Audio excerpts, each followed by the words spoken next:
सर्व भारतीय अत्यंत आनंदित आहेत। आज मुंबईमध्ये त्यांचं आगमन झाल्यानंतर आपण बघू शकतो इतक्या मोठ्या प्रमाणात नागरिक स्वागताला उपस्थित आहे। हे स्वागत मुंबईचे नागरिक भारताच्या वतीनं, महाराष्ट्राच्या वतीनं, मुंबईच्या वतीनं आणि प्रत्येक क्रिकेट प्रेमीच्या वतीनं करतायत।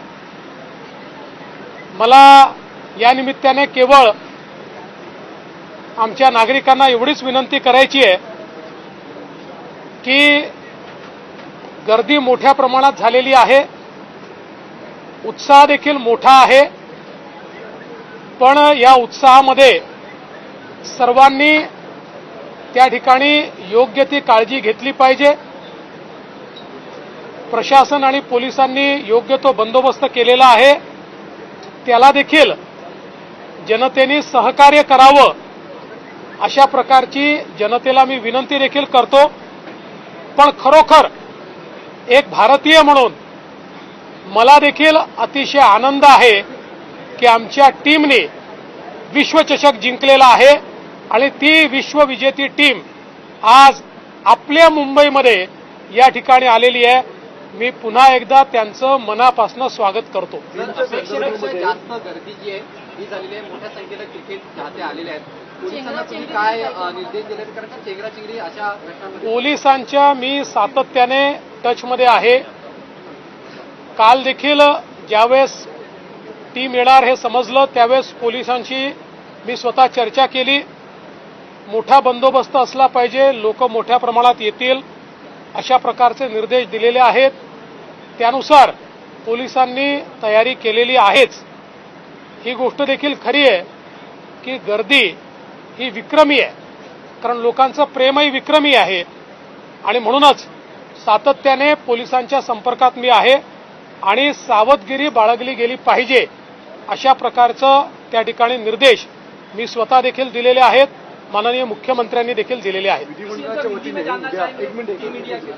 विधिमंडळाच्या वतीने सुद्धा कशा स्वरूपाचं उद्या अभिनंदन या सर्व टीमचे मुंबईचे जे लोक आहेत त्यांचे विधिमंडळाच्या वतीनं देखील उद्या या ठिकाणी अभिनंदन करण्यात येणार आहे आणि माननीय अध्यक्षांनी हा कार्यक्रम आयोजित केलेला आहे। माननीय अध्यक्ष या संदर्भात सगळी माहिती आपल्याला देतील।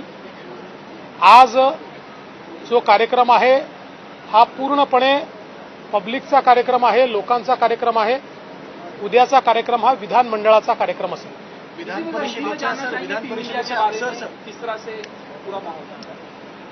आज मुंबई में टीम इंडिया का आगमन हुआ है और बहुत हर्षोल्लास के साथ मुंबई की जनता ने टीम इंडिया।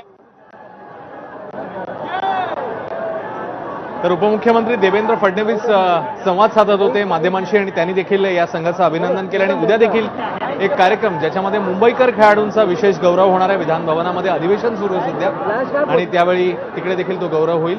दरम्यान पुन्हा एकदा आपण येऊया या विजयी मिरवणुकीकडे, कारण आता मिरवणूक हळूहळू अजून पुढे सरकते, मात्र वेग खूप कमी आहे। याचं कारण प्रचंड मोठ्या प्रमाणात असलेली गर्दी।